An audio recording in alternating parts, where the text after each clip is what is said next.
Hi everyone, welcome back. As you know, the TOEFL IBT is changing in 2026. If you're planning to take the test next year, you need to prepare for the new format. In this video, I'll walk you through all the updates section by section and show you what these changes mean for your preparation. Let's dive in. The 2026 TOEFL keeps the same 4 sections: reading, listening, speaking, and writing. But the tasks, timing, and question styles are shifting. The main updates are shorter total time. The test will now take less than 2 hours. Everyday English tasks, which means the test will no longer focus only on academic English. And adaptive modules, which means the questions you receive in some sections will depend on your level based on your previous answers. Let's start with the reading section. Reading will include 2 modules. The first one is the same for everyone, but the second will adapt to your level based on your answers from the first module. That's why the number of questions and the time you'll need to complete reading will vary from person to person. There will be between 35 and 48 questions. Reading includes 3 types of tasks, the same for both modules. The first task is completing words. You'll see incomplete words in a paragraph and will need to literally fill in the missing letters. To prepare for this task, of course, read lots of texts in English, but also focus on grammar, review word order and different sentence structures in English, and make sure your spelling skills are solid.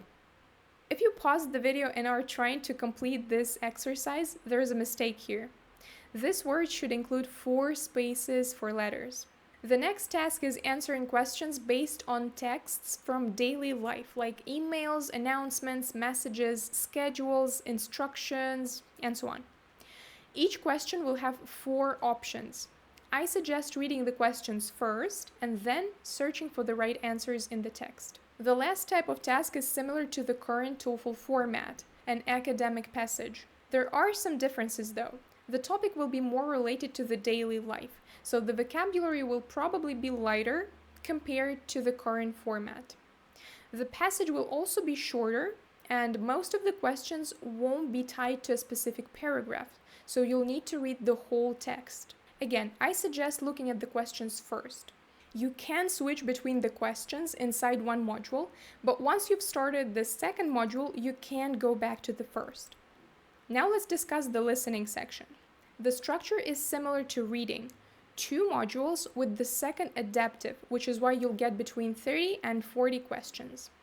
You'll listen to each audio only once, and you won't be able to go back to the previous questions.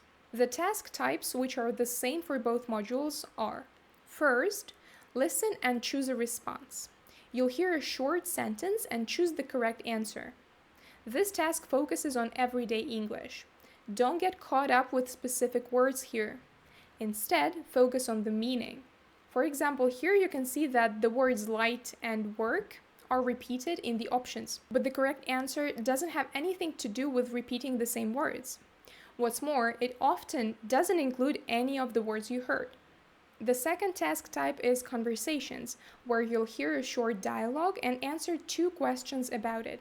Again, it's everyday English, and the questions can be about the situation discussed in the dialogue or about the meaning of colloquial expressions from it. I suggest learning this kind of phrases. For example, I'd lose my head if it wasn't screwed on, or I stocked up in this sample task. The examples come from the official ETS sample tests, which you can download from their website. The next type of task is announcements. They are fairly short. The conversations and the announcement will be followed by 2 questions each. Finally, there will also be an academic talk, which is similar to current TOEFL lectures, but shorter, with only 4 questions. In my opinion, you won't need much note-taking here. The audios are short enough to keep the information in mind.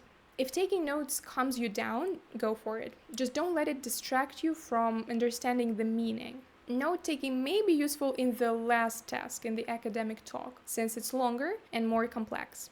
Pro tip: questions about the next topic the speaker will discuss appear several times in the materials, so listen carefully until the very end. The last sentence might sound unimportant, but it isn't. The writing section includes some major changes as well.